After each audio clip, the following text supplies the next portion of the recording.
결혼정보회사의 그 설문조사 자료를 보니까요, 일반적으로 결혼을 계획하지 않은 이유에 대해서 미혼 남녀들을 조사를 했어요. 결혼을 계획하지 않은 이유에 대해서 조사했는데 1위가 뭐냐면은 나에게 집중하는 삶을 살고 싶어서 라고 하는 거죠. 그러니까 자기에게 집중하는 삶을 살고 싶어서가 49.8%입니다. 그 다음에 결혼과 육아에 대한 부담이 커서가 31.2%고요. 세 번째가 뭐냐면 현재의 삶에 충분히 만족하기 때문에, 지금 나 혼자 살아도 난 충분히 지금 만족하면서 살 수 있다라고 8.4%. 그 다음에 주변 지인들이 만류해서가 0.4%. 아마도 만류한 사람들은 내가 해보니까 그거 별거 아니야, 차라리 혼자 사는 게 속 편해, 이런 거죠. 내가 그래서 결혼한다면 나 도시락 싸가지고 다니면서 내가 말릴 거다, 이런 사람들이겠죠. 이런 사람들 영향을 받았다라고 하는 것입니다. 그러니까 이건 사실 이것은 일반적인 이유예요. 일반적으로 갖고 있는 이유입니다. 그러니까 신앙과 상관없이 결혼의 정년기가 넘은, 또는 결혼을 하지 아니하고 독신을 주장하고 있는 미혼들이 일반적으로 이런 이유 때문에 결혼을 하지 않는다라고 이야기하고 있다고 하는 거죠. 통계조사에 이렇게 나왔습니다. 여러분, 물론 이 독신으로 살고자 하는 그리스도인 중에서도 물론 이렇게 이 많은 사람들이 일반적으로 결혼을 하지 않는 그 이 이유에 많이 동의할 거라고 생각이 돼요. 안 믿는 그리스도인들 가운데도 사실은 결혼하지 않는 이유 중에 하나가 뭐냐면 내가 지금까지 내 삶에 충분히 만족하는데 굳이 내가 결혼해가지고 고생하면서 살 필요 없다, 마음고생 할 필요 없다, 나 혼자라도 얼마든지 잘 살 수 있다, 지금부터 열심히 노령연금 붓고 뭐 종신보험 들고 해가지고 열심히 차곡차곡 재산을 쌓아가지고 나중에 혼자도 잘 살 수 있어, 뭐 그렇게 얘기할 수가 있어요. 뭐 일반적으로 믿는 사람들로 그렇게 할 수 있습니다. 그러나 여러분, 적어도 그리스도인이라고 한다면요, 그 이상의 신앙적 이유가 있어야 된다고 하는 겁니다. 아멘. 믿는 사람들이잖아요. 그러니까 이런 일반적인 이유뿐만 아니라 내가 독신 그리스도로서 살고자 하는 그런 성경적인 이유도 갖고 있어야 된다. 합당한 이유도 갖고 있어야 된다라고 하는 것입니다. 여러분 알다시피 바울은 뭐라고 말합니까? 바울은 결혼하지 않는 것이 뭐하다? 좋다라고 얘기했어요. 결혼하지 않는 것이 좋다. 자, 바울이 결혼하지 않는 것이 좋다라고 말한 두 가지 이유가 있습니다. 우리가 앞전에 쭉 배웠죠? 자, 바울이 결혼하지 않는 것이 좋다라고 이야기한 두 가지 이유가 뭐라고 그랬습니까? 모르죠? 저도 알고 있었어요. 물어본 거예요, 알면서도. 전혀 대답을 못할 거라 너무 잘 알고 있지만은, 그걸 제가 물어봤습니다. 예. 그게 왜냐면은, 제가 이야기할 수가 있으니까. 첫 번째 뭐예요? 임박한 환난 때문이라고 그랬어요. 임박한 환난 때문에. 예. 그러니까 바울이 생각하기에는 이제 신앙으로 인한 고난이 온다라고 하는 것이죠. 근데 고난이 오다 보면 어떻습니까? 혼자서라면 그 신앙의 고난을 뭐 내가 당하는 것은 상관이 없어. 근데 결혼하게 되면은 아내도 있고 자녀들도 있는 거예요. 근데 아내나 자녀가 또는 배우자가, 가족들이 내가 신앙적인 고난을 당하는 거 보면 그들이 고난 당하지 않는다도 뭐예요? 심적으로 많은 고통을 겪는다라고 하는 거죠. 그렇기 때문에 차라리 결혼하지 않는 것이 낫다. 왜? 신앙 살아다 보면 고난을 겪을 수밖에 없기 때문에 네 혼자 마음고생하고 네 혼자 몸고생하는 것이 낫다. 그렇게 생각한다면은 그래서 결혼하지 않는 것이 좋다라고 하는 것이죠. 또 한 가지 이유는 뭐예요? 주님의 일에 집중하기 위해서입니다. 마음이 나눠지지 않도록 하기 위해서. 결혼하게 되면 아무래도 가정이 얽매게 되잖아요. 뭐 가정도 꾸려야 되고, 뭐 예수님 눈치도 봐야 되고, 마누라 눈치도 봐야 되고, 자녀들 눈치도 봐야 되고, 너무 이렇게 분산되는 거예요.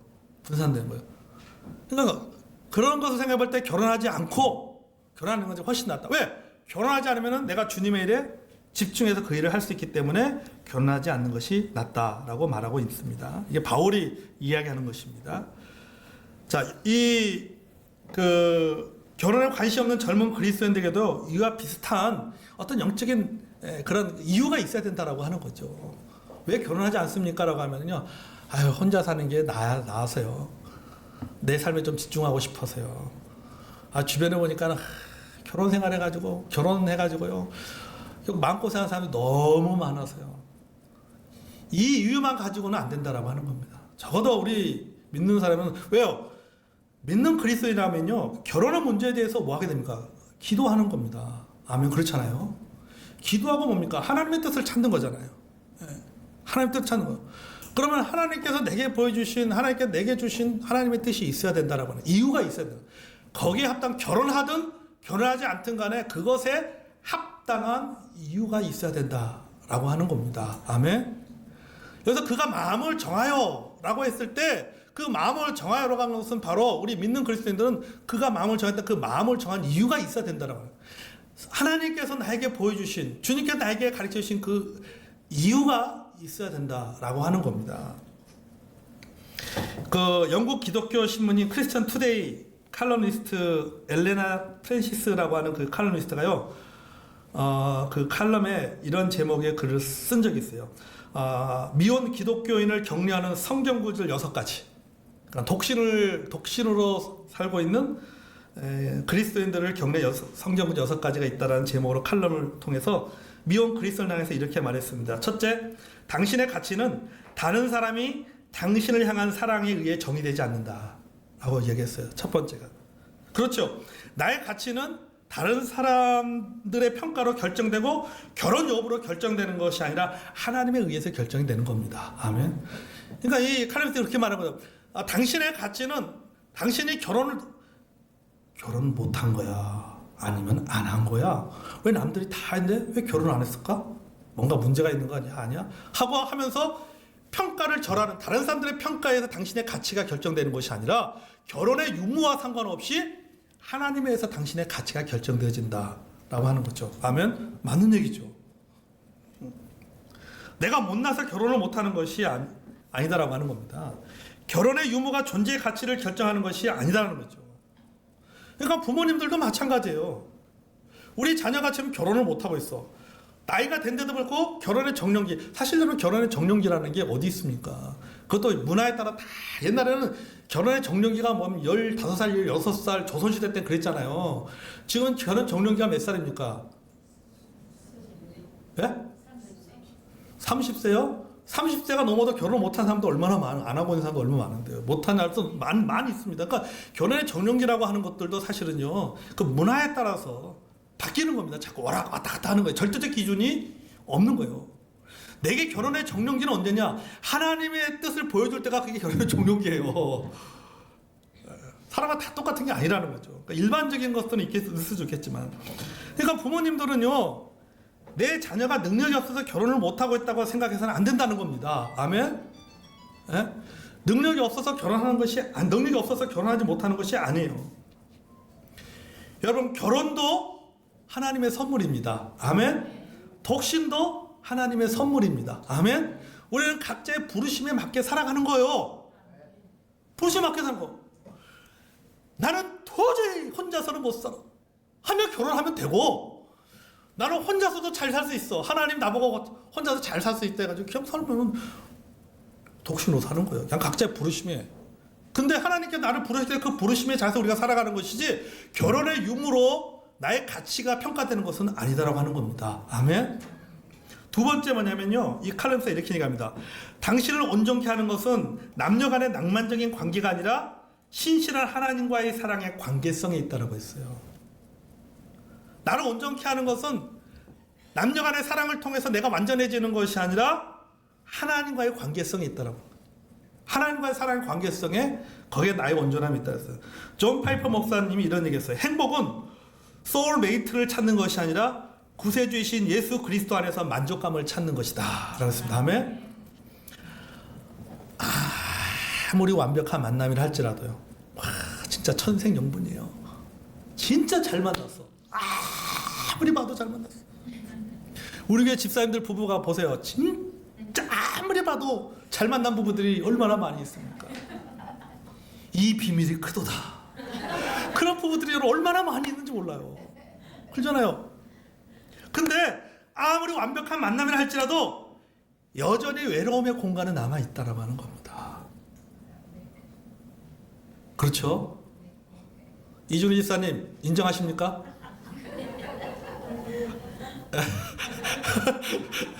중간 우자매님 인정하세요? 아무리 인고 부부를 할지라도요, 둘이 뭐 죽고 살 서로 없으면 안 될 정도로 친밀하고 좋은 사이랄지라도 그 마음 한 곳에는요 외로운 구석이 남아 있어요. 상대가 부족해서입니까? 상대가 잘해주지 못해서요? 상대가 나를 사랑하지 않았어요? 아니에요. 여기는요 하나님만이 채워줄 수 있는 공간입니다. 아멘. 하나님만이 채워줄 수 있는 공간이 있는 거예요. 그러니까 하나님과의 관계성이 좋으면 독신 생활도 결혼 생활도 만족할 수가 있다라고 하는 겁니다. 아멘. 하나님부터 만족하지 못하기 때문에 다른 것에 문제가 생기는 거죠. 마빌 로그라고 하는 그 칼럼니스트가 이런 얘기했어요. 독신의 시간 동안 하나님은 당신이 충만함과 만족감을 경험하게 원하신다는 것을 확신할 수 있어야 된다. 이것은 직업에서 오는 만족이나 어떤 관계에서 얻을 수 있는 만족과 다르다. 주님과의 관계에는 훨씬 깊고 진정한 만족을 준다. 하나님은 독신이든 결혼 이후이든 하나님과 진정한 관계를 이루기를 바라신다라고 했습니다. 아멘. 그러니까 내가 결혼했냐 안 했냐 결혼 유무와 상관없이 하나님이 원하시는 것은 뭐예요? 하나님과의 관계성이에요. 그리고 사람은 이 하나님과의 관계성을 통해서 만족을 누리게 된다라고 하는 겁니다. 아멘. 그 셋째로 또 이런 얘기했어요. 미혼인 상태가 영적인 유익이 많다라고 했습니다. 그러니까 혼자 있는 것이 영적인 유익이 더 많다라고 하는 것이죠.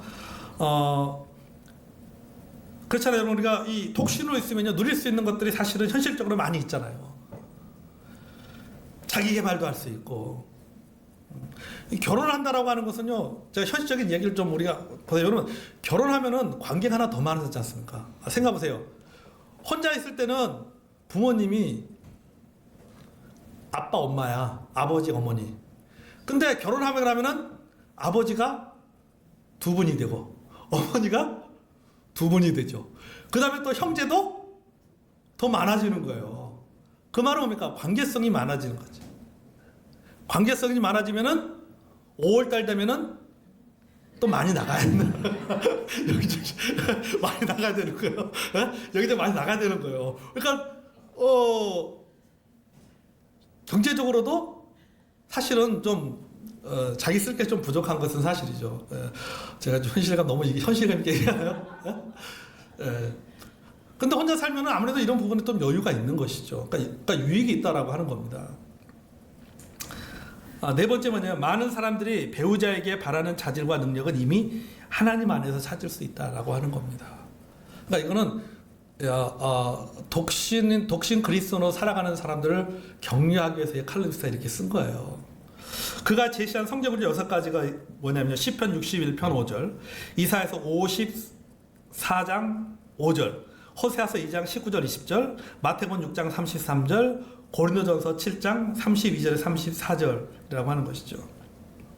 그러니까 여러분, 만약에 우리 주변에요, 만약에 이런 이유가 아니라 내가 결혼하지 않는 이유가 주변에 불행한 결혼 생활하는 사람 때문에 나도 그렇게 되지 않을까, 나도 결혼하면 저 가정처럼 저런 어려움을 겪지 않을까, 저런 불행한 일이 있지 않을까, 이런 것 때문에, 두려움 때문에 결혼하지 않는 거라고 하면요, 이 사람은요 참 불쌍한 사람이에요. 그 사람은 결혼의 문제를 이야기에 앞서서 치유와 회복이 우선돼야 됩니다. 치유 회복이 우선돼야 되는 거예요. 그러니까 적어도 우리 믿는 그리스도인들은 참으로 합당한 성경적인 이유를 가지고 있어야 된다고 하는 거예요. 그가 마음을 정하라고 했을 때 그 마음을 정한다고 하는 것은 뭔가, 그 마음을 누가 주신 거예요? 하나님이 주신 마음이 있어야 된다는 거죠. 그 마음에서. 그래야지 그 독신 생활이라고 하는 것이 신앙 안에서 뭐 하는 거예요? 만족을 누릴 수가 있는 거예요. 감사함을 해서. 그렇지 않으면 어떡합니까? 만약 이게 없으면 어떻게 해야 될 것 같아요? 끊임없이 비교하게 돼요. 나는 진짜 열심히 주님을 섬기고 연애할 시간도 없이 내가 주님을 열심히 섬겼는데 나는 결혼도 못하고, 근데 저 자매는 교회도 가끔씩 한번 나오고 만날 남자들 다 만나고, 근데 저 결혼해서 저 사는 거 봐, 잘 살아왔어. 상대적으로 뭘 느낄 수 있어요? 피해의식을 느낄 수 있어요. 나는 뭔가. 근데 여러분, 하나님 안에서 우리가 그러나 내가 독신으로 사는 것, 그가 마음을 정하여 내가 독신으로 사는 것은 하나님께서 내게 주신 뜻이 있기 때문에, 부르심이 있기 때문에 내가 그런 믿음을 가지고 그런 확신 가운데 살아간다고 하면은 결혼 유무와 상관하지 아니하죠. 비교하지 아니하죠. 비교하지 않고 뭡니까? 하나님께 지금의 삶에 감사하면서 살게 된다라고 하는 겁니다. 아멘. 그래서 여러분, 독신을 주장하는, 또 독신 생활을 하기 원하는 미혼 남녀들 같은 경우는요. 그래서 첫 번째 뭐합니까? 합당한 이유가 있어야 된다는 거. 주님 주신 합당한 이유가 있어야 된다라고 하는 거죠. 자, 두 번째는 뭐냐면 부득이한 일도 없고, 자, 이 말은 뭐냐? 어쩔 수 없는 상황에 처한 경우입니다. 어쩔 수 없는 상황. 이 말은 뭐냐면요. 부득이하게 결혼할 수 없는 상황을 말하는 거예요. 부득이하게 결혼할 수 없는 상황. 여러분, 결혼하면 뭐 해야 돼요? 독립을 해야 됩니다. 독립을 해야 돼요. 자, 독립을 해야 되는데 독립적으로 생활할 수 없는 젊은이들이 있습니다. 예를 들면요, 뭐 심각한 장애가 있는 경우에는요, 부모의 돌봄이 필요한 거잖아요. 돌봄이 필요한 겁니다. 어떤 경우는, 이런 경우는 어떻습니까? 결혼할 수가 없고 또 부모들도 결혼을 시키기가 사실은 쉽지가 않는 경우죠. 그러니까 이렇게 부득이한 경우가 있다라고 하는. 그러면 어때요? 독신으로 살 수밖에 없다라고 하는 겁니다. 여러분, 이거는요, 육체적인 장애만이 아니라요, 내면의 장애도 마찬가지예요. 내면의 장애. 여러분, 우리가 살아가면서 겪는 여러 가지 상처가 있을 수 있습니다. 부모에 대한 상처도 있을 수 있습니다. 이런 사람들은요, 결혼하기 전에 반드시 치유되어야 돼요. 자녀가 어른이 되어도 부모로부터 마음으로 건강하게 독립하지 못하면요, 부모의 부정적인 모습이 그대로 자신의 삶을 통해서 재현되집니다. 그 부모의 부정적인 부분과 배우자를요, 동일시 보게 되는 거예요. 배우자가 어떤 부분에 잘못을 했을 경우에 누구를 떠올리게 되는 거예요? 아버지나 어머니를 떠오르는 거예요. 아버지나 어머니를 떠오르는 거예요. 마음으로 독립하지 못한 것이죠. 그러니까 부모의 부정적인 부분과 배우자를 동일시하게 되는 것이죠. 그래서 배우자를 통해서 좋은 모습이 아니라 가장 싫어하는 모습을 보게 되는 거예요, 사실은. 여러분, 그렇잖아요.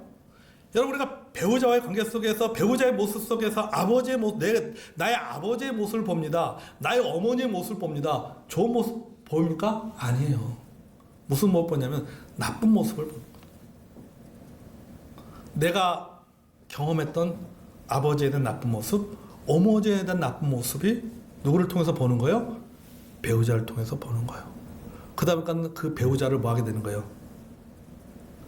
싫어하는 거예요. 환멸을 느끼게 되는 거죠.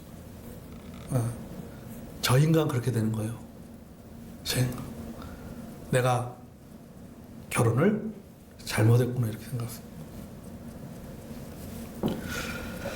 그럼 결혼 생활에 어려움이 찾아올 수밖에 없습니다.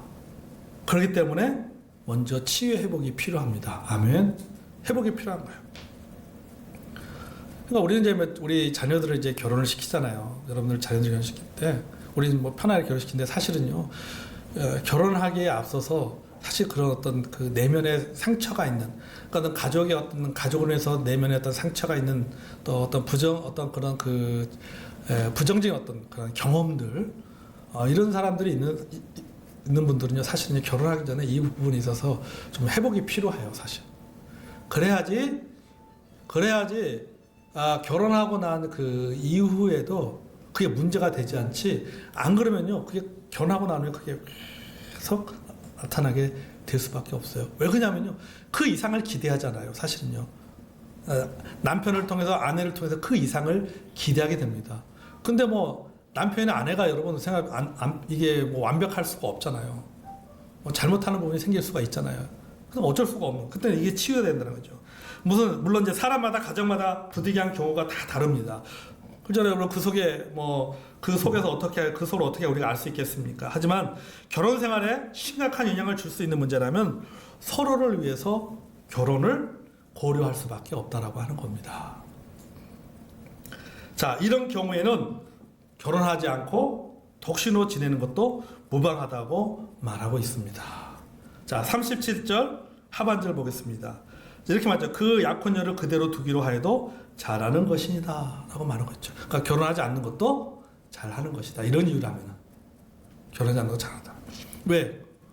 이게 서로가 나은 거죠. 그러니까 뭐냐면 이걸 말은 뭐냐면 이제 일단 회복이 필요하다라는 거죠. 회복을 하고 난 이후에 함께 하는 것이 중요하다라고 하는 것입니다. 38절 볼까요? 38절. 그러므로 결혼하는 자도 잘하거니와 결혼하지 아니한 자는 더 잘하는 것이니라. 엘리자베스 엘리엣이 이렇게 말해서 결혼하는 것도 독신으로 사는 것도 둘 다 잘한 결정이다. 독신은 하나님의 선물이다. 독신을 문제로 봐서는 안 되고 결혼을 당연한 것으로 여기면 안 된다. 지혜와 사랑의 하나님은 독신과 결혼을 선물로 주신 것이다 하고 했습니다. 이 말은 뭐예요?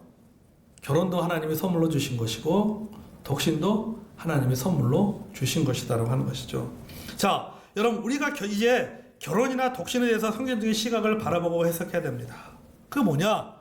결혼하는 것도 잘한 것이고 결혼하지 않고 독신으로 지내는 것도 뭐 하는 것이다? 잘한 것이다. 독신으로 지내다가 내가 독신으로 지내다 하나님께서 내게 길을 열어주시면요 결혼하면 돼요. 결혼하면 되는 거예요. 하나님이 계획하셨다면요 어떻게 하든지 간에 인생의 동반자를 만나게 되어 있습니다. 그러니까 적절한 시기에 예비한 짝꿍을 만나도록 하나님께서 도와주신다는 사실입니다. 아멘. 도와주신 거예요. 여러분 결혼과 독신은요 옳고 그름의 문제가 아닙니다. 좋은 선택과 좋은 선택의 문제라고 하는 것이죠. 그러므로 여러분 우리는요 결혼이나 독신을 일반화해서는 안 된다. 일반해서 안 돼. 하나님의 부르심이 있다고 하나님의 부르심이라고 하는 그 눈으로 그것을 해석을 해야 된다라고 하는 것이죠. 그래서 우리 집안에 여러분 우리가 진짜 조심해야 될 게 뭡니까? 아유 아니 뭐 예를 들어서 뭐 영희 엄마 아니 왜 딸 아직도 결혼도 못 갔어 못 한 거야 안 한 거야 뭐 문제 있는 거 아니야 이렇게 생각해서는 안 된다라고 하는 겁니다. 그러니까 우리가 함부로 남의 집 자녀들 놓고 뭐 결혼 뭐 나이가 지금 30다시 넘었는데 아직도 결혼을 못했어 뭐 문제 있는 거 아니야? 요 입으로 뭐 하는 거예요? 이 입으로 죄를 범하는 겁니다. 아멘?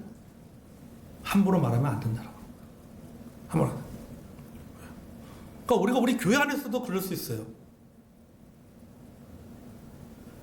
예를 들어서 우리 교회 안에 아직 결혼을 하지 않는 결혼에 우리 일반적으로 우리 한국 사람들이 갖고 있는 정서적인 분위기 가운데 결혼의 정년기라고 하는 나이가 있는데 그 나이를 훨씬 넘겨서 결혼하지 않고 있는 형제나 자매가 있을 때 우리가 바라보는 시각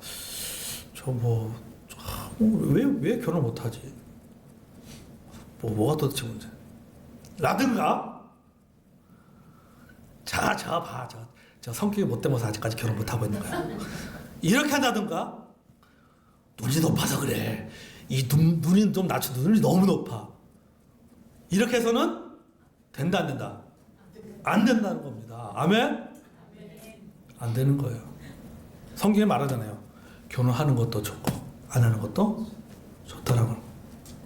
우리가 해야 될 것은 뭡니까? 그가 하나님의 주신 때를 볼 수 있고 그 때에 맞게 현명하게 선택할 수 있게 결정할 수 있도록 하나님 앞에 우리가 그런 결정할 수 있도록 우리가 뭐 하는 거예요? 하나님 앞에 도와달라고 기도하는 것이 그게 뭐예요? 부모의 역할입니다. 아멘? 좀 빨리 조급한 마음을 가질 수 있겠지만 오늘 이 말씀을 가지고 제가 여러분 성도님과 함께 오늘 말씀 나누는 이유가 바로 이것이에요. 하나님의 뜻이 있다라고 하는 거죠. 그가 분명한 하나님의 뜻 가운데 그가 결정한 것이라고 하면은 우리는 믿는 부모로서 그의 뜻을 존중해 주어야 되고 혼자 살겠다고 하다가도 사람 모르잖아요. 그죠? 하나님께 보시면 확가닥 하면은 뭐 당장 결혼하려고 하는 경우들도 있잖아요. 그러니까 여러분 우리는 부모로서 또 우리 주변에 우리 성도님들이 우리 주변에 아직 결혼의 정년기를 넘고 독신으로 살아가는 그런 분들이 있다면 우리가 여러분 함부로 여러분 판단하지 마시고 오늘 말씀 결혼하는 것도 잘하는 것이고 결혼하지 않는 것도 잘하는 것이다. 결혼하는 것도 죄 짓는 것이 아니요 결혼하지 않는 것도 죄 짓는 것이 아니다라고 하는 그런 시각으로 바라보고 오히려 그들을 위해서 우리가 기도하고 또 격려하는 자 여러분이 되기를 원합니다.